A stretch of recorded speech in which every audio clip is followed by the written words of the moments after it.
Enquanto a década de 50 balançava ao som do jazz e o Brasil ainda se acostumava com a ideia de ter televisão, eis que surge JK, nosso presidente bossa nova, com um plano que faria até o barão Munchausen corar de inveja.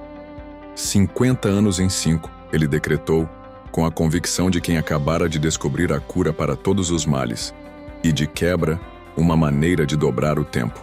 A plateia, talvez um pouco atordoada pela audácia da promessa, aplaudiu. Afinal, quem não gosta de um bom salto temporal, especialmente quando ele vem embalado na promessa de modernidade? O pequeno detalhe é que essa promoção não era de um produto qualquer, mas sim de uma capital federal inteirinha, a ser erguida do zero no coração do cerrado brasileiro. Para justificar tamanha empreitada, JK, com sua lábia de vendedor de enciclopédias premiado, nos lembrou de um pequeno detalhe constitucional, uma mera formalidade escrita em algum pergaminho empoeirado lá em 1891, que mencionava algo sobre levar a capital para o interior. Quase 7 décadas se passaram, com presidentes indo e vindo, e essa cláusula dormia tranquilamente em algum arquivo. Mas eis que surge JK, o Dom Quixote do Planalto Central, pronto para lutar contra moinhos de vento burocráticos e realizar o sonho adormecido da Constituição. Um verdadeiro herói, não é mesmo? Ou talvez só alguém com muito tempo livre e uma conta bancária generosa. Os motivos oficiais? Eles eram nobres e grandiosos, como tudo naquela época. Integrar o país, conectar o litoral com o interior, levar o progresso para as terras remotas. Parecia um roteiro de filme épico. E claro, a velha desculpa da segurança nacional. Afinal, ter a capital à beira-mar era um risco enorme. Vai que um dia um submarino mal-intencionado resolvesse bombardear os ministérios. Em Brasília, no meio do nada, essa ameaça seria no mínimo menos provável. Uma lógica irrefutável, convenhamos. Mas sejamos honestos. Por trás de toda essa retórica de integração e segurança, havia também uma dose generosa de ambição pessoal. JK queria deixar sua marca na história, construir um legado que resistisse ao tempo, literalmente em concreto e aço. E que maneira melhor de fazer isso do que erguer uma cidade inteira, com o seu nome indiretamente gravado em cada esquina? Uma jogada de mestre digna de um estadista ou de um marqueteiro genial. A visão de JK era de um Brasil moderno, cosmopolita, com uma capital que seria um espelho do futuro. Uma cidade com linhas arrojadas, prédios futuristas e, é claro, nenhum sinal das velharias coloniais do Rio. Era como trocar um carro antigo e charmoso por um foguete espacial. Talvez menos confortável no dia a dia, mas, sem dúvida, mais impressionante na garagem. Claro que nem todo mundo embarcou nessa viagem intergaláctica de primeira. Houve quem franzisse a testa, quem questionasse a prioridade dos gastos. Afinal, o Brasil tinha outros probleminhas como fome, e quem simplesmente achasse a ideia toda uma maluquice. Construir uma cidade do zero em um local desabitado, em menos de 5 anos, parecia uma piada de salão, mas JK, com seu otimismo inabalável, ignorava os céticos e seguia em frente como um trem desgovernado rumo ao futuro.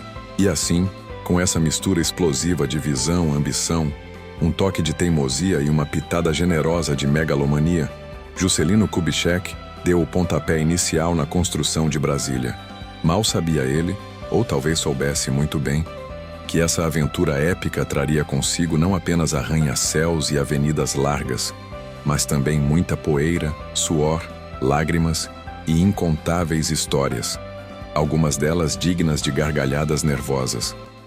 Mas essa, como diria o poeta, é uma outra história.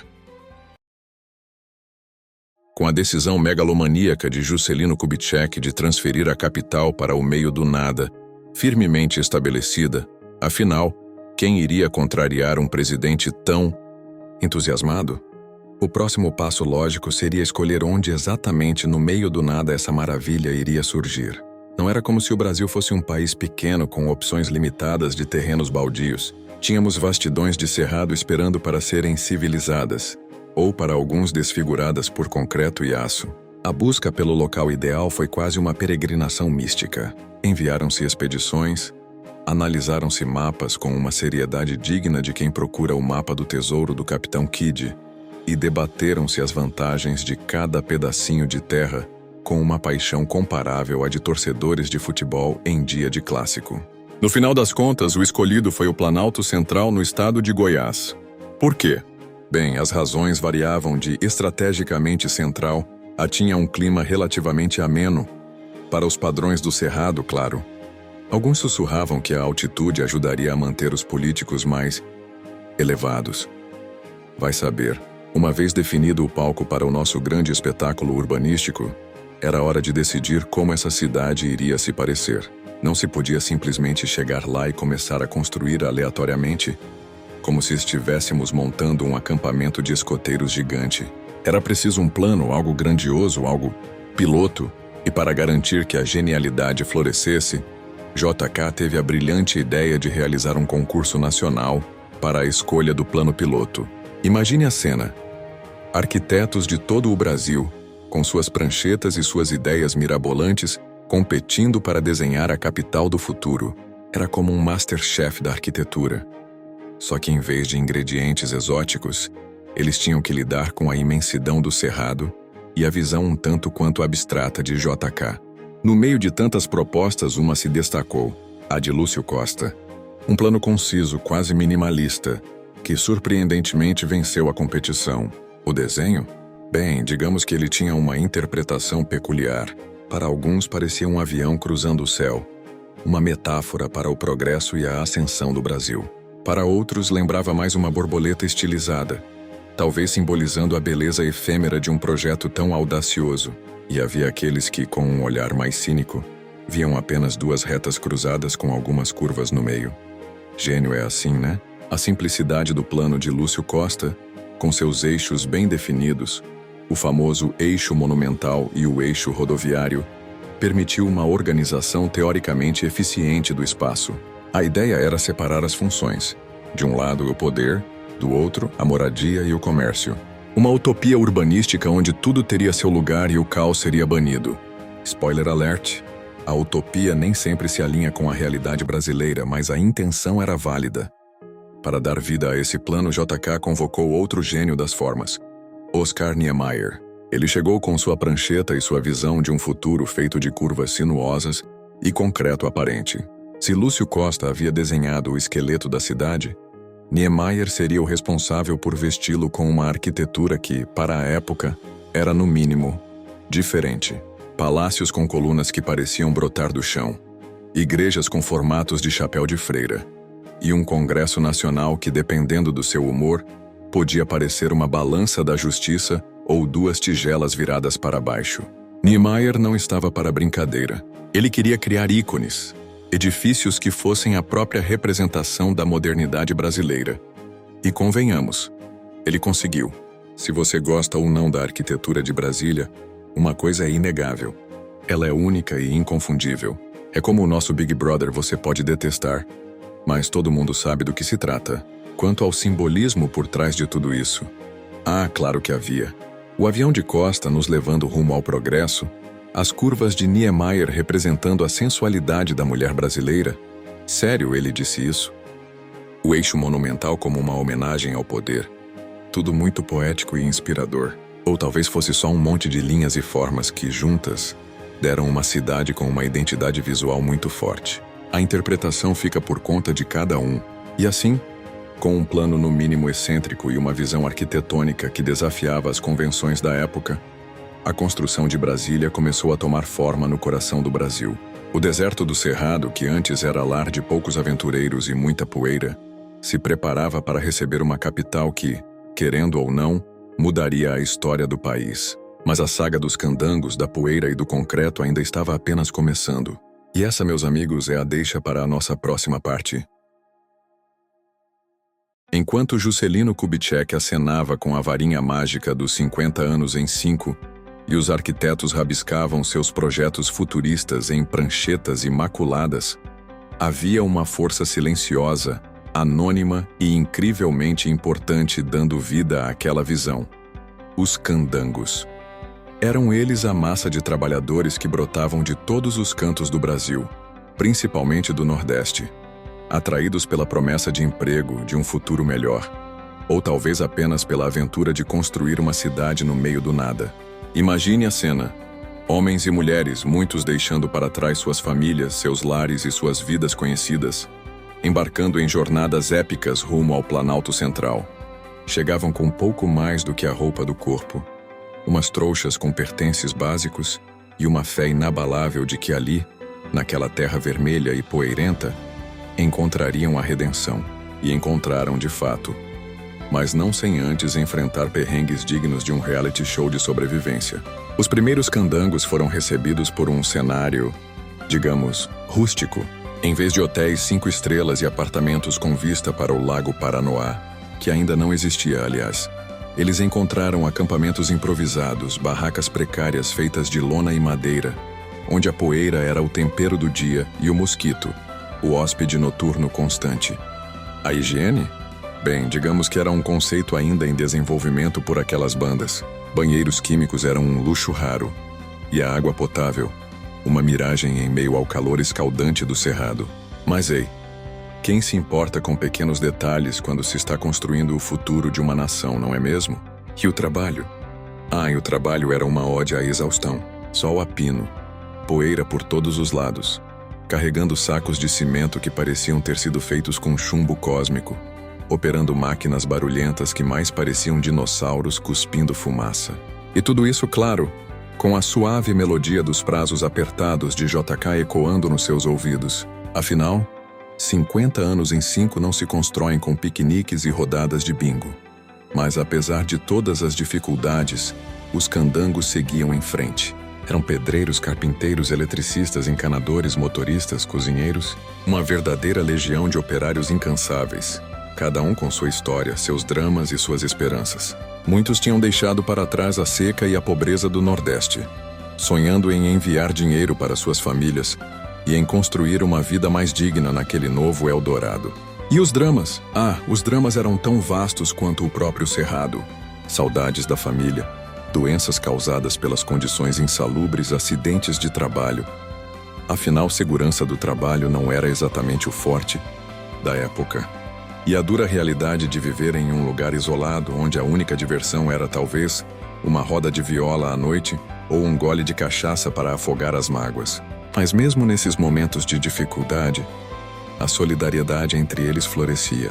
Compartilhavam a comida escassa, cuidavam uns dos outros quando a doença chegava e se apoiavam na fé para superar os obstáculos. Ao redor do canteiro de obras, como um cogumelo que brota depois da chuva, surgiu Vila Amauri, um dos maiores e mais famosos acampamentos de candangos. Ali, em meio à poeira e à lama, formou-se uma cidade improvisada com suas próprias regras, seus próprios comércios e sua própria vida pulsante. Era um microcosmo do Brasil, reunindo pessoas de diferentes origens em torno de um objetivo comum: construir Brasília. E eles construíram. Com suas mãos calejadas, com seu suor e com sua determinação, os candangos ergueram os palácios, as avenidas, as casas e os monumentos que hoje são a marca registrada de Brasília. Muitas vezes invisíveis aos olhos dos planejadores e dos políticos, eles foram a verdadeira força motriz por trás daquele projeto megalomaníaco. Hoje, ao passearmos pela capital federal, é fácil admirar a arquitetura arrojada de Niemeyer e o planejamento urbano de Lúcio Costa. Mas é fundamental lembrar dos candangos, desses heróis anônimos que deixaram suas marcas na história do Brasil. Eles não apenas construíram uma cidade, eles construíram um sonho, uma esperança de um futuro melhor para si e para suas famílias. E mesmo em meio aos dramas e às dificuldades, eles provaram que a força humana, quando unida por um propósito, é capaz de erguer até mesmo uma capital no meio do deserto. Uma história inspiradora, não acham? E digna de ser contada com toda a nossa admiração, e talvez um pouco de sarcasmo pela forma como foram muitas vezes tratados. Depois daquela epopeia envolvendo a escolha do local e o nascimento do plano piloto, que, convenhamos, ainda divide opiniões, era hora de dar forma à visão. E para isso nada melhor do que juntar dois titãs da arquitetura e do urbanismo: Lúcio Costa, o mestre do plano na prancheta, e Oscar Niemeyer, o mago das curvas no concreto. Uma dupla dinâmica, quase como Batman e Robin, só que em vez de combater o crime em Gotham, eles iriam moldar uma capital inteira no coração do Brasil. Lúcio Costa, com sua abordagem racional e funcionalista, era o arquiteto por trás do avião, ou seria uma borboleta engasgada, que se tornaria a espinha dorsal de Brasília. Ele era o estrategista, o pensador que organizava o espaço com uma precisão quase militar. Já Niemeyer era a alma artística, o poeta das formas que dava vida aos edifícios com sua ousadia e seu desprezo pelas linhas retas. Era como se Costa fosse o cérebro lógico e Niemeyer, o coração apaixonado e um tanto quanto excêntrico. A parceria começou de forma quase natural. Depois que o plano de Costa venceu o concurso, Niemeyer, que já era um nome de peso na arquitetura, foi convidado a projetar os principais edifícios da nova capital. Era o casamento perfeito. Um plano urbano claro e eficiente precisava de uma arquitetura que o complementasse e o elevasse a um novo patamar, ou pelo menos era o que se esperava. No início, a colaboração parecia uma sinfonia bem orquestrada. Costa ditava o ritmo com seu plano diretor, e Niemeyer seguia a melodia com seus projetos inovadores. A ideia era criar uma cidade moderna, onde a funcionalidade se encontrasse com a beleza, onde a vida cotidiana fosse facilitada por um planejamento inteligente e enriquecida por uma arquitetura que inspirasse. Utopia, talvez, mas a intenção era louvável. Com o tempo, a dinâmica da parceria foi evoluindo. Costa, com sua visão mais pragmática, focava na organização do espaço, na hierarquia das funções e na eficiência da circulação. Niemeyer, por sua vez, sentia-se mais à vontade para explorar sua criatividade, para romper com o convencional e para criar edifícios que fossem verdadeiras esculturas habitáveis. Era como se Costa dissesse: "Aqui precisamos de um prédio para isso", e Niemeyer respondesse com algo que ninguém jamais tinha visto antes, muitas vezes deixando os engenheiros de cabelo em pé. Havia uma certa tensão criativa entre os dois? É quase certo que sim. Costa, com sua formação mais clássica, talvez olhasse com uma sobrancelha levantada para algumas das ousadias de Niemeyer. E Niemeyer, com seu espírito livre e rebelde, provavelmente achava o rigor de Costa um pouco limitador. Mas, no final das contas, essa tensão acabou sendo produtiva, gerando um resultado único e surpreendente. Uma das marcas da parceria era a forma como Niemeyer tinha liberdade para criar dentro da estrutura de Costa. O plano de Costa, apesar de suas linhas retas e eixos definidos, não engessava a arquitetura. Pelo contrário, ele oferecia um palco amplo para que a imaginação de Niemeyer pudesse voar. E Niemeyer voou alto, criando edifícios icônicos como o Palácio da Alvorada, o Congresso Nacional, a Catedral e os Ministérios, cada um com sua própria personalidade e sua própria dose de genialidade, e talvez um pouco de exibicionismo artístico. É interessante observar como, ao longo da obra, a parceria se manteve mesmo com as inevitáveis divergências. Havia um respeito mútuo entre os dois, uma admiração pela visão e pelo talento um do outro. Costa reconhecia a capacidade de Niemeyer de transformar suas ideias em realidade concreta, mesmo que às vezes essa realidade desafiasse as leis da física. E Niemeyer, por sua vez, entendia a importância do plano de Costa como a base para sua própria criação. Claro que, como em toda grande parceria, houve seus momentos de, digamos, competição velada. Quem recebeu mais crédito? Quem foi mais reconhecido ao longo dos anos? Essas são perguntas que talvez nunca tenham respostas definitivas. Mas o que importa é que a colaboração entre Lúcio Costa e Oscar Niemeyer resultou em uma cidade que é um marco na história da arquitetura e do urbanismo mundial. Hoje, ao admirarmos Brasília, vemos a materialização da visão de dois homens que, com suas diferenças e seus talentos complementares, foram capazes de construir uma capital que, para o bem ou para o mal, é a cara do Brasil. Ousada, surpreendente e sempre pronta para gerar uma boa dose de debate, e talvez algumas risadas sarcásticas. E essa parceria divina, com suas inevitáveis pitadas de ego e inveja, é um dos pilares fundamentais da nossa história de Brasília. A Brasília, uma cidade tão singular que inevitavelmente se tornou um terreno fértil para as mais variadas teorias da conspiração, curiosidades dignas de Ripley's Believe It or Not e fatos reais que parecem ter saído de um roteiro de filme. Afinal, quando se constrói uma capital futurista no meio do nada, em tempo recorde, é natural que a imaginação das pessoas comece a voar mais alto que Os aviões que sobrevoam o plano piloto. Vamos começar com as teorias da conspiração, porque convenhamos, quem resiste a um bom mistério envolvendo alienígenas, sociedades secretas e mensagens subliminares na arquitetura? Uma das mais famosas e deliciosamente absurdas é a de que o formato de avião de Brasília não é mera coincidência. Alguns acreditam piamente que a cidade foi projetada para servir como um ponto de contato com seres extraterrestres, ou talvez até mesmo para abrigar uma base secreta alienígena disfarçada de capital federal. Quem diria que nossos políticos estariam tramando com ETs? Seria uma explicação para algumas decisões, no mínimo, curiosas. Outra teoria que circula pelos cantos de Brasília é a de que existem corpos de candangos concretados nas estruturas de alguns prédios e monumentos. Uma lenda urbana macabra que, embora nunca comprovada, adiciona um toque sombrio à grandiosidade da cidade. Imaginar que em meio à beleza arquitetônica existem lembranças não tão agradáveis dos sacrifícios da construção, bem, é no mínimo perturbador e um ótimo tema para uma noite de contação de histórias de terror. Mas nem só de teorias vive o folclore de Brasília. A cidade também coleciona curiosidades bizarras que são pura realidade. Por exemplo, você sabia que Brasília não tem esquinas? Isso mesmo, a cidade é formada por superquadras e a ausência de cantos nas ruas, literalmente, é uma das suas marcas registradas. Uma peculiaridade que certamente confundiu muitos motoristas nos primeiros anos e que até hoje rende boas histórias de quem tentou encontrar um atrás da esquina inexistente. E que tal o famoso eixo monumental? Aquela avenida gigantesca que corta a cidade de ponta a ponta. Dizem que ele foi projetado para que, em caso de guerra, pudesse servir como pista de pouso para aviões de combate. Uma medida de segurança um tanto quanto drástica, mas que certamente demonstra a mentalidade da época e a grandiosidade dos planos. Afinal, nunca se sabe quando você vai precisar de uma pista de pouso no meio da sua capital. Outra curiosidade que chama a atenção é a história da construção da Catedral Metropolitana.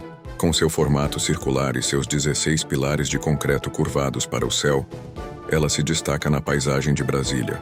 Mas o que muita gente não sabe é que a catedral não tem portas tradicionais. A entrada principal é feita por uma passagem subterrânea, criando uma atmosfera de mistério e introspecção. Uma escolha arquitetônica um tanto quanto peculiar para um local de culto. E falando em peculiaridades, não podemos esquecer da história dos nomes das quadras de Brasília.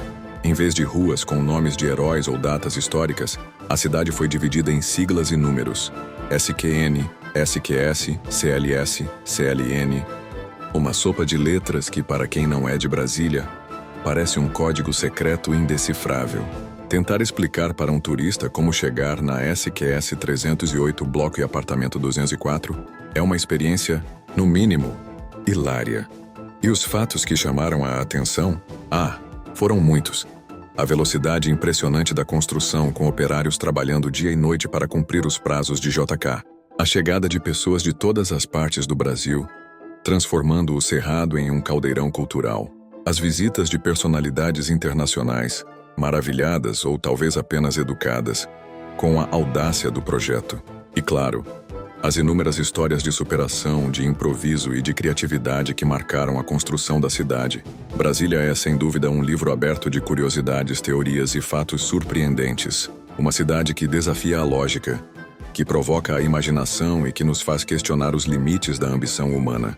Seja você um crente nas conspirações alienígenas, um fascinado pelas lendas urbanas macabras ou um apreciador dos fatos bizarros da história, Brasília certamente tem algo de especial e talvez um pouco de inexplicável para te oferecer. E essa mistura de realidade e ficção, de concreto e mistério, é o que torna essa capital tão singularmente brasileira. Finalmente, depois de anos de planejamento, construção frenética e uma dose cavalar de otimismo presidencial, chegou o fatídico dia, 21 de abril de 1960. O Brasil, com uma pontualidade britânica, só que com muito mais samba no pé, pelo menos até aquele dia, estava prestes a mudar de endereço. A capital federal, que por séculos havia se aconchegado entre as montanhas e o mar do Rio de Janeiro, faria uma mudança radical para o coração seco do Planalto Central. Era como trocar a elegância despojada de uma garota de Ipanema pela imponência um tanto quanto austera de uma Miss Brasília recém-coroada.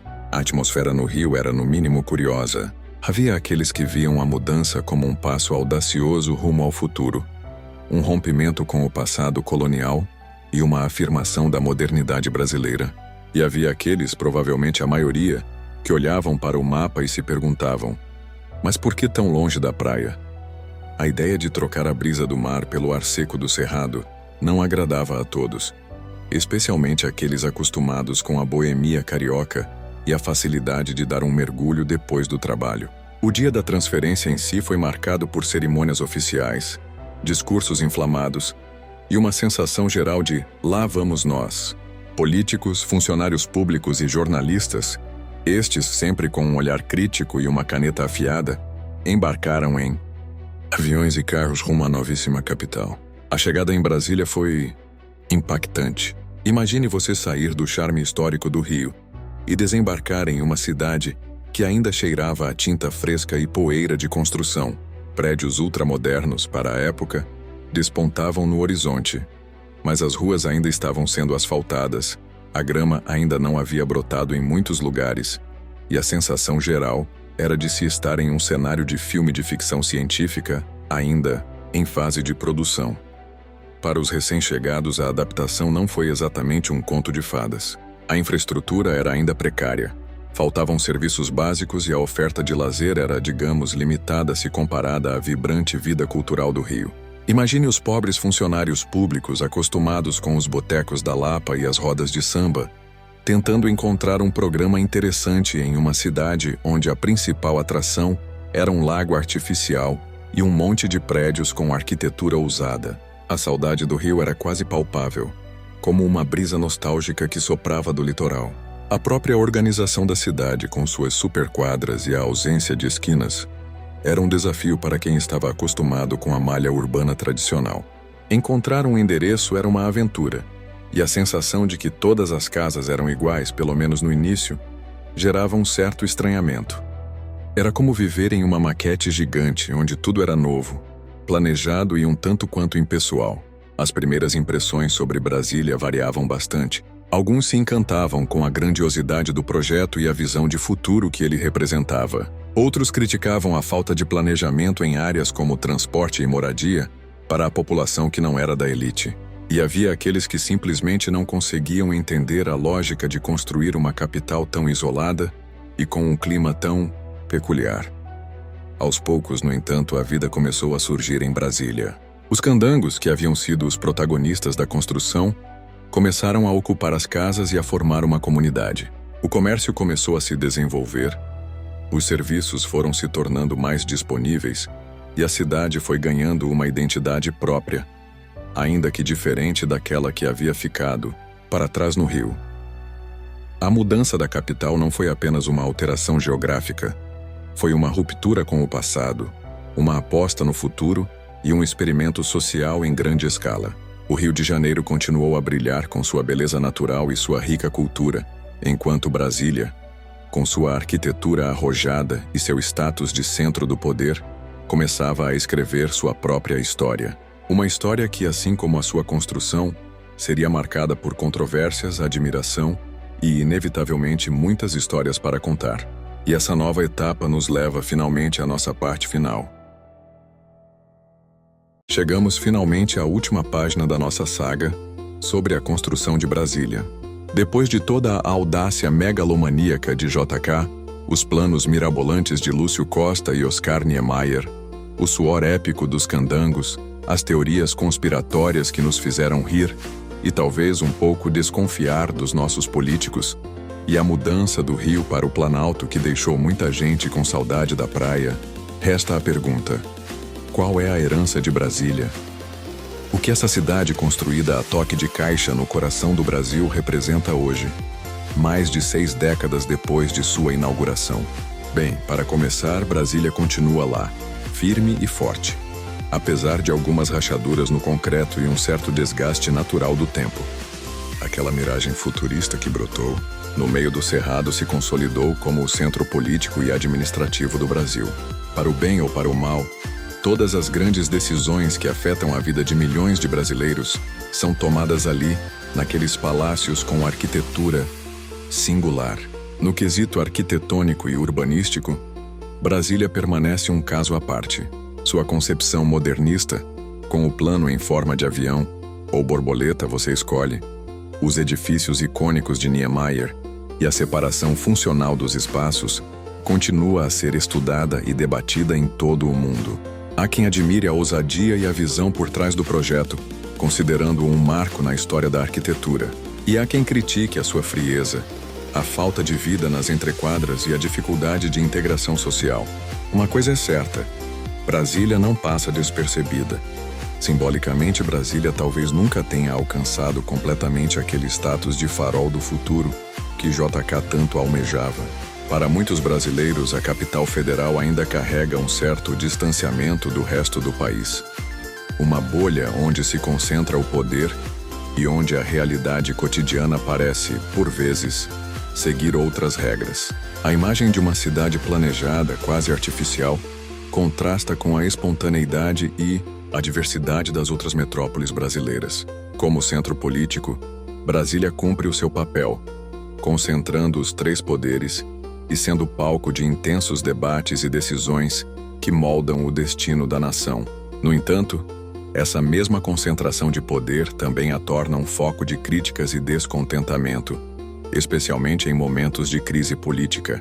A distância física da capital em relação aos grandes centros populacionais pode, paradoxalmente, gerar uma sensação de ainda maior distanciamento entre os eleitos e os eleitores. Culturalmente, Brasília levou um tempo para encontrar a sua identidade.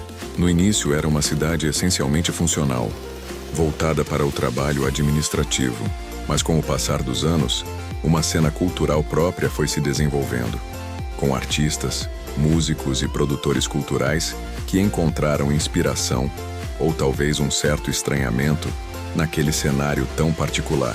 Hoje Brasília pulsa com uma vida cultural que, embora talvez menos badalada que a do Rio ou de São Paulo, tem a sua própria autenticidade. Que as eternas discussões sobre Brasília, essas nunca cessam. O planejamento urbano ideal para o carro, mas nem tanto para o pedestre. A verticalização excessiva em algumas áreas. A falta de esquinas que dificulta a orientação. A sensação de que tudo é monumental, mas talvez pouco acolhedor. São temas recorrentes que mostram como Brasília continua a ser um experimento em andamento. Uma cidade que provoca reflexões sobre como queremos viver e construir nossos espaços urbanos. Ao final dessa nossa jornada sarcástica pela história da construção de Brasília, podemos concluir que o projeto megalomaníaco de JK deixou uma marca indelével no Brasil. Uma cidade única, que desafiou convenções, que mobilizou milhares de pessoas e que se tornou um símbolo, ainda que controverso, da nossa capacidade de realizar feitos grandiosos e às vezes um pouco malucos. Brasília é um testemunho da audácia de um presidente, da genialidade de arquitetos e urbanistas, da força do trabalho dos candangos e da nossa eterna busca por um futuro melhor, mesmo que esse futuro venha embrulhado em formas geométricas e muito concreto, e que continue nos fazendo rir, refletir e, quem sabe, até sonhar com mais projetos audaciosos, mas talvez um pouquinho menos megalomaníacos para o nosso Brasil.